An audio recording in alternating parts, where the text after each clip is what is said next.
Hello everyone, and welcome to my first video as Cassie Elle. I used to do all of my YouTube videos on my All the Nerdy Ladies YouTube channel, but I have since decided to put that project on hold. I do, however, want to continue doing my YouTube videos, and they will be touching on subjects from board games, comic books, video games, snacks, toys, anything that you could think of. I'm going to share my opinion about it. This video that I am doing for you all as my first Cassie Elle video will be about two board games that I just recently purchased. The first one is Adorable Pandaring by Maddie Games. And the second is Nia, or Naya, I'm not sure how you pronounce that, by Blue Orange Hot Games. I got these two games in, I think, the last week or two, and they were both very fun. And so I decided that instead of just typing up some reviews, I wanted to do a video about them. If you don't have time to watch all of the video, or you don't have time to watch any of the video, I will have some links to some typed up reviews for these board games. It also will have a little bit of a playthrough in them, which I usually do with my typed up reviews about board games specifically, because sometimes I come across issues and it's always nice to share the solutions to those issues with you all. So without further ado, here is Adorable Pandaring and Nia. All right, the first game that I wanted to go over with you all today is Adorable Pandaring. And this game is by Maddie Games, which I have done a review of before, and I really enjoyed their game. I enjoy the way that they have the thin packaging. The game that I purchased from them before was Red 7, and it was similar packaging, a slightly smaller box. But nevertheless, great packaging, fun. I love the colors. The inside of the box is very simple, just a little cardboard insert that would, I'm sure, fit these cards perfectly if you needed them to be sleeved, which I would recommend because there is a lot of shuffling, so they fit perfectly in the box. And so let's go ahead and set that aside. We also have with our game, of course, a rule book. And what I really like about rule books is when they put in this page here, the frequently asked questions. We actually ended up having to go over this Banana Panda one when we were doing our playtest, so it's always nice to have these cute little rule books with actual information in them. Okay, the way this game works is, first of all, you need to determine how many players you have. And the reason you need to determine how many players you have, which could be 3, 4, or 5 players, is because you need to find out how many adorable pandas you need to have in play in order to do the scoring. So for 3 players, you have 4 pandas. 4 players is 5, and 5 players is 6. For this, for this preview, I'm just going to go ahead and go with the 3-player one.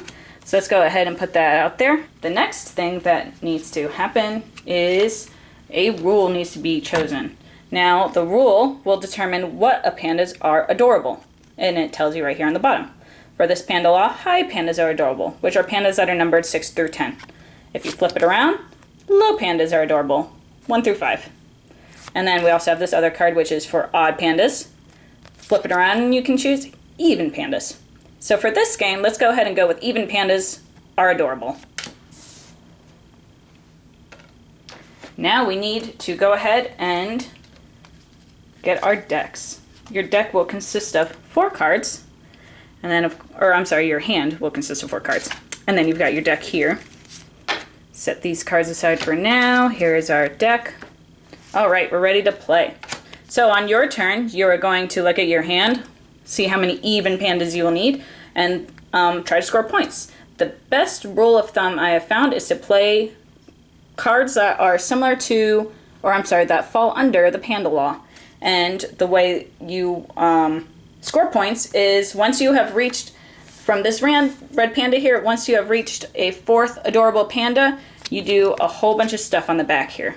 But before we do all of that stuff, let's go ahead and play our game. So on my turn, I get to play a card face down, which means the text underneath does not apply. So let's play this one face down. Then we get to play a card face up. So let's play this Mad Scientist Panda face up, who falls under our even pandas are adorable rule. And it says, pick a number and reveal an opponent's hidden panda. If it matches your guess, you gain a bamboo. Perfect, because bamboo in this game is points. So we've played, let's say we've played a couple of rounds, we've got a couple of cards out, our players have all played their cards, and we have reached, at the beginning of someone's turn here, it says at the start of any player's turn, we have reached 4 adorable pandas in play, which are the even pandas. Actually, this should be upside down here, because you play one face up and then one face down, one face up. Anyway, so we have reached our 4 adorable pandas in play, so to speak. So we turned this around. All hidden pandas are revealed. We've got 2 hidden pandas here. Let's go ahead and reveal those. We got a 9 dancing panda, and we've got a secret agent panda. All right. All players with 2 or more adorable pandas gain a bamboo. Now, we know the adorable panda law is that even pandas are adorable. We only have 1, so we get no bamboo. However, if we did have 2, the bamboo cards look like this. One side is for 1 bamboo. The other side is for 2 bamboo. A lot of card space being saved in this game by doing a lot of the flipping. Honestly, the only cards that you don't flip are your normal deck panda cards. Anyway, so back to the scoring. So, all players with 2 or more adorable pandas gain a bamboo. The player with the most adorable pandas gains a second bamboo, which is not us. Check for banana pandas. Now, banana pandas are special pandas that have special things that happen. And here, I will let you read it, but I will also read it to you aloud. If there are at least 3 banana pandas in play during scoring, each scores 1 bamboo. Shuffle them all into the deck. So if anybody has any banana pandas, let's go ahead and get them their points. All adorable pandas are shuffled into the deck. Other pandas remain in play. So this is our only adorable panda. We're going to go ahead and remove it and get in the deck and then shuffle this deck up. And then here it says the current player who initiated this at the start of their turn will choose a new panda law, and it has to be a different one, and we'll return this panda card back to the middle. So we put that here.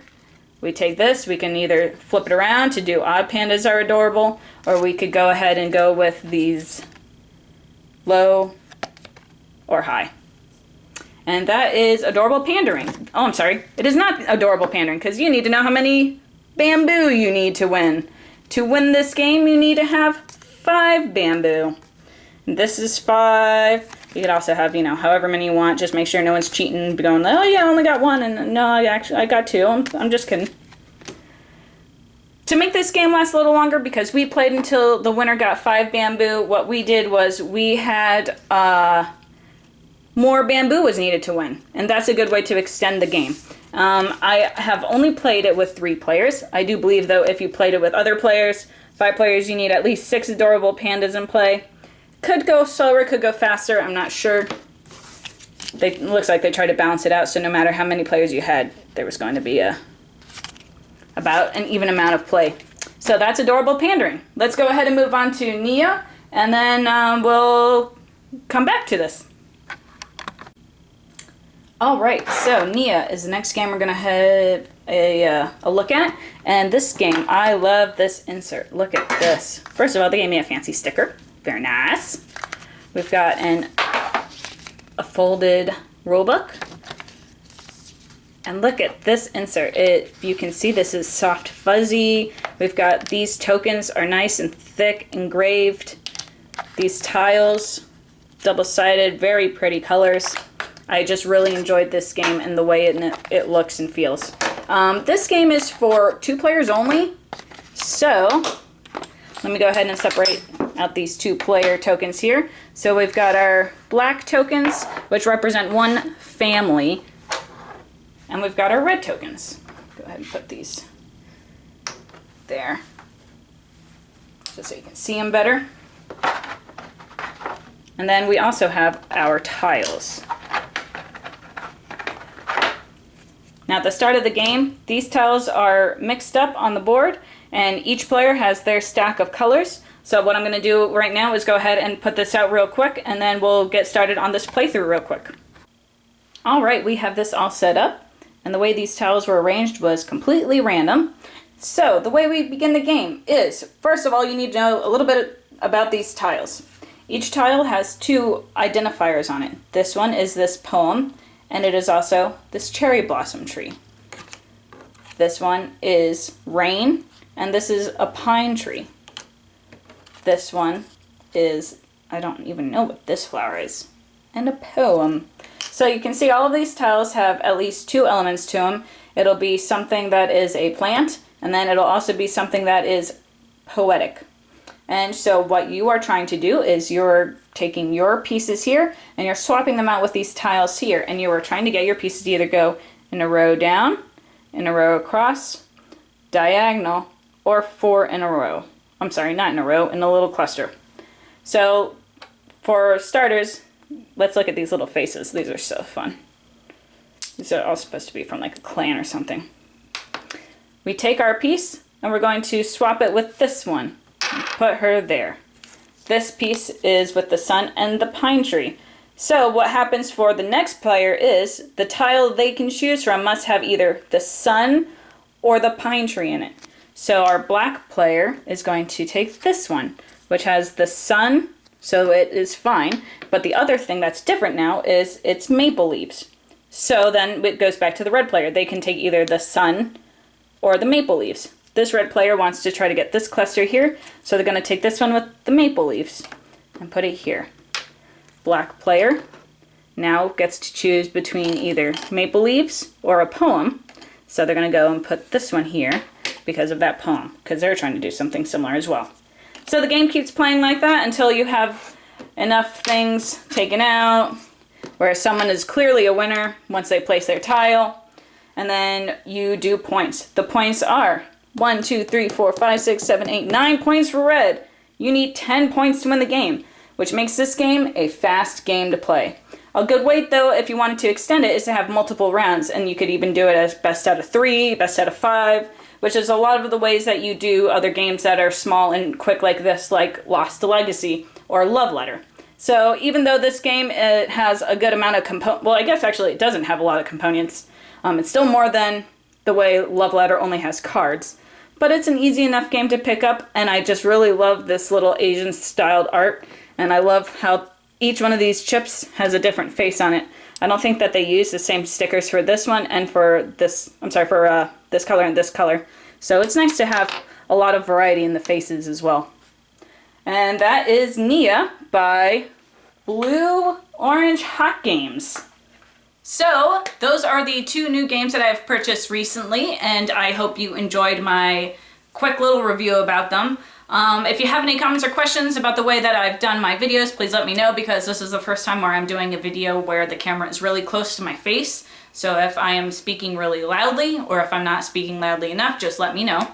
And I plan on doing, like I said at the beginning of this video, some typed up reviews, and I will be doing some more videos soon. I want to talk about some more board games. I also have some comic books that I've been reading lately that I would like to talk about, and some new toys. We're in September, so we have a lot of Halloween stuff coming out and a lot of really weird snacks and, I don't know, strange themed candy products. But nevertheless, they're good, and I want to try them. So if you will subscribe or like or share or whatever it is that you social media fiends want to social media about, that would be very nice of you. And stick tuned for the next video I post, and I'll see you next time. Bye!